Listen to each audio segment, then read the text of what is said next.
Selamat siang Pak, perkenalkan nama saya Erika. Hari ini saya akan menjelaskan tentang pengertian manajemen sumber daya manusia pariwisata.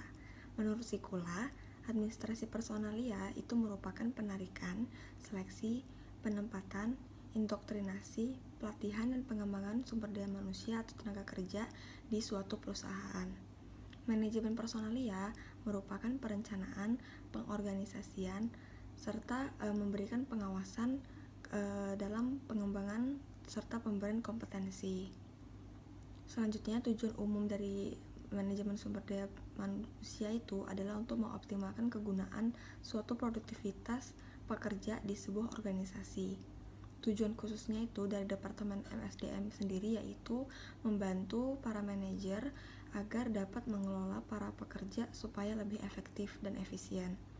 Tujuan akhir MSDM yang pertama, peningkatan efisiensi, kedua, peningkatan efektivitas, ketiga, peningkatan produktivitas, keempat, rendahnya tingkat pemindahan pegawai, kelima, rendahnya tingkat absensi, terakhir, tingginya kepuasan pelayanan.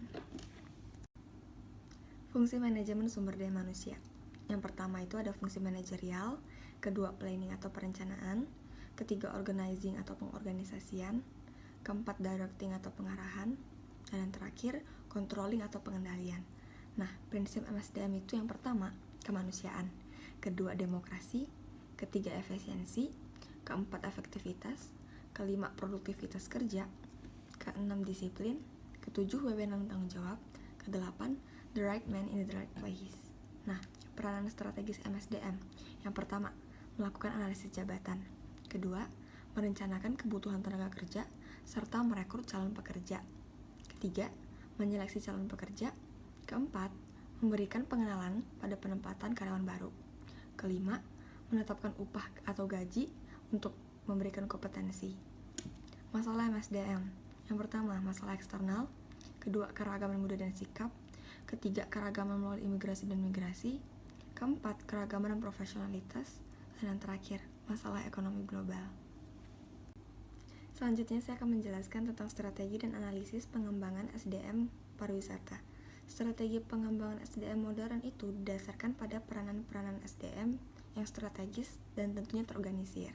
Komponen-komponen SDM itu terdiri dari yang pertama pengusaha, kedua karyawan, ketiga karyawan operasional, keempat karyawan manajerial, kelima manajer inti, keenam manajer staff, ketujuh pemimpin dan manajer.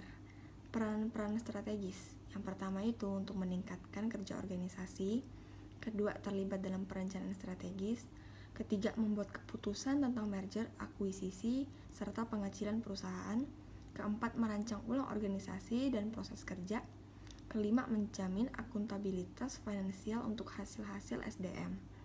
Analisis jabatan memiliki pengertian yaitu mengumpulkan, mengevaluasi, dan mengorganisasi informasi tentang pekerjaan. Kegunaan informasi analisis pekerjaan itu, yang pertama, untuk menetapkan basis rasional bagi struktur kompensasi. Kedua, mengevaluasi lingkungan yang mempengaruhi pekerjaan.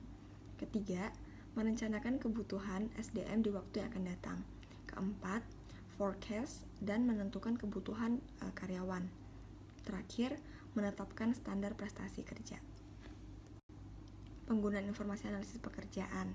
Nah, yang pertama itu deskripsi pekerjaan pertanyaan tertulis yang akan menguraikan tentang fungsi, tugas, tanggung jawab, wewenang, kondisi kerja, dan aspek pekerjaan lainnya. Kedua, spesifikasi pekerjaan terhadap pelaku pekerjaan dengan syarat yang sudah ditentukan. Ketiga, itu standar-standar pekerjaan yang dapat bermanfaat bagi pekerja untuk melaksanakan pekerjaan mereka sesuai dengan kriteria yang dapat diukur. Nah, sekian presentasi saya, akan dilanjutkan oleh Dewi Eritawati. Jadi selanjutnya saya akan menjelaskan mengenai konsep dasar, analisis, dan perancangan strategi MSDM pariwisata. Nah, jadi perencanaan strategi manajemen sumber manusia ini merupakan suatu rencana kegiatan yang juga berkaitan mengenai pengelolaan sumber daya manusia, secara keseluruhan, jadi sesuai dengan apa yang diharapkan oleh sebuah perusahaan ataupun instansi. Jadi manajemen strategi ini juga merupakan suatu proses yang berkenan dengan penentuan arah masa depan suatu organisasi ataupun perusahaan mengenai pelaksanaan keputusan dalam rangka apa yang akan mereka capai mengenai sasaran jangka pendek ataupun panjang untuk kedepannya. Jadi pelaksanaan MSDM ini bertujuan untuk meningkatkan kinerja bisnis dan akan mengembangkan kultur organisasi tersebut yang akan Lalu yang berikutnya adalah langkah-langkah dalam perencanaan strategis. Nah, jadi yang pertama itu adalah kita akan mendefinisikan filosofi sebagai langkah paling awal yang akan kita lakukan. Lalu yang kedua itu adalah kita akan mengkaji kondisi lingkungan tersebut. Lalu yang ketiga, kita akan mengevaluasi kekuatan dan juga kelemahan sebuah perusahaan ataupun instansi. Lalu yang keempat, kita akan menentukan tujuan dan sasaran perusahaan tersebut. Dan yang kelima adalah menyusun strategi yang terakhir. Nah, lalu di sini pun terdapat isu-isu sumber daya manusia yang strategis. Yang pertama itu adalah bagaimana suatu perusahaan ataupun instansi dalam mengidentifikasikan, menganalisa, dan juga menyeleksi isu-isu tersebut yang ada dalam sumber daya manusia yang akan ditunjukkan melalui strategi SDM ini. Lalu yang kedua adalah isu-isu sumber daya yang diperoleh dari strategi bisnis dan juga dari perubahan lingkungan yang diharapkan. Nah, lalu berikutnya juga ada langkah-langkah dalam penentuan isu strategis ini. Yang pertama, kita akan menilai perubahan lingkungan secara internal dan juga eksternal.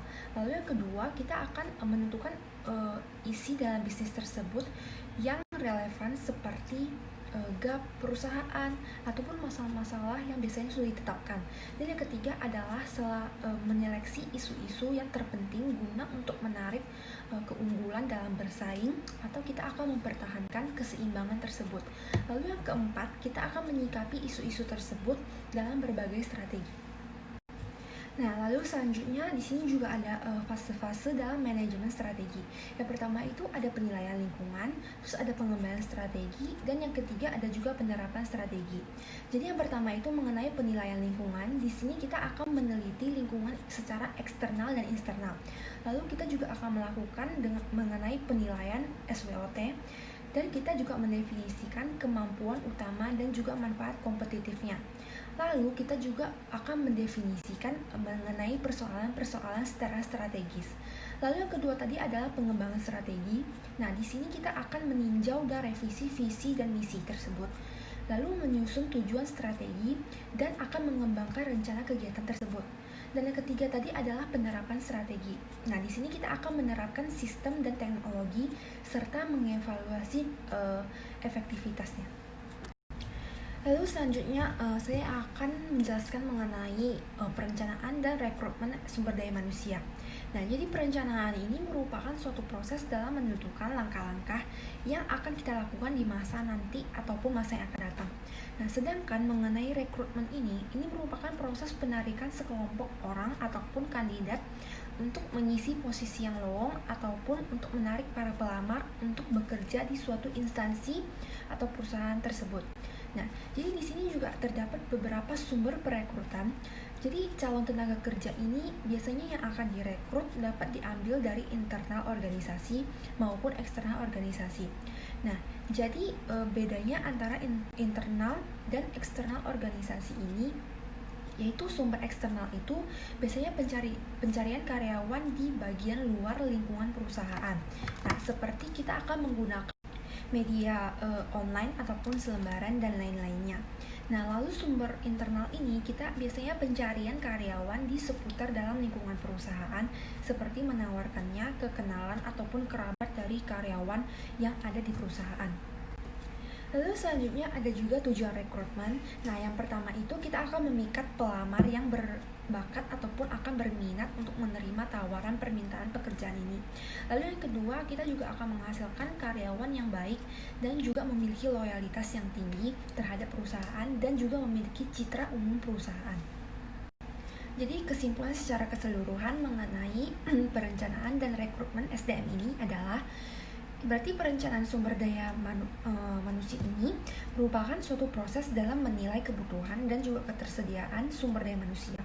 Nah, sehingga hal ini juga akan menentukan keputusan tentang kebutuhan sumber daya manusia dan juga keputusan tentang kebutuhan sumber informasi bagi pengambilan keputusan tentang rekrutmen. Jadi dalam program sehingga hal ini juga akan menentukan keputusan tentang kebutuhan sumber daya manusia dan juga keputusan tentang kebutuhan sumber informasi bagi pengambilan keputusan tentang rekrutmen.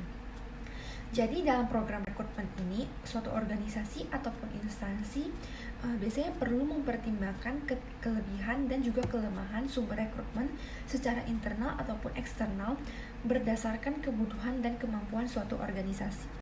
Jadi, job analysis merupakan salah satu fungsi penting dalam manajemen sumber daya manusia pariwisata untuk menempatkan orang dalam posisi yang tepat, dalam arti the right man at the right place.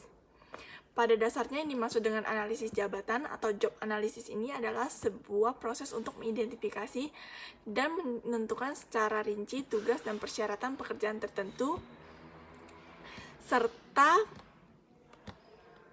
kepentingan yang berkaitan dengan tugas-tugas pada jabatan atau pekerjaan tertentu. Job analysis ini adalah identifikasi jabatan, ringkasan tugas, rincian tugas, spesifik jabatan, mulai dari pendidikan, pelatihan, pengalaman kerja, masa kerja, psikologi yang meliputi bakat dari pekerja tersebut, temperamen, dan minat kerja, hasil kerja dan tanggung jawab kerja. Selanjutnya kita akan masuk ke dalam desain pekerjaan pariwisata. Desain pekerjaan pariwisata ini ada banyak. Yang pertama itu adalah perhotelan. Perhotelan ini adalah yang paling banyak dimiliki orang dan paling banyak membutuhkan tenaga kerja. Mulai dari housekeeping, manager, F&B, dan juga front office. Selanjutnya adalah tour vlogger. Dia ini yang sering membuat konten-konten mengenai tempat wisata. Selanjutnya ada biro perjalanan wisata.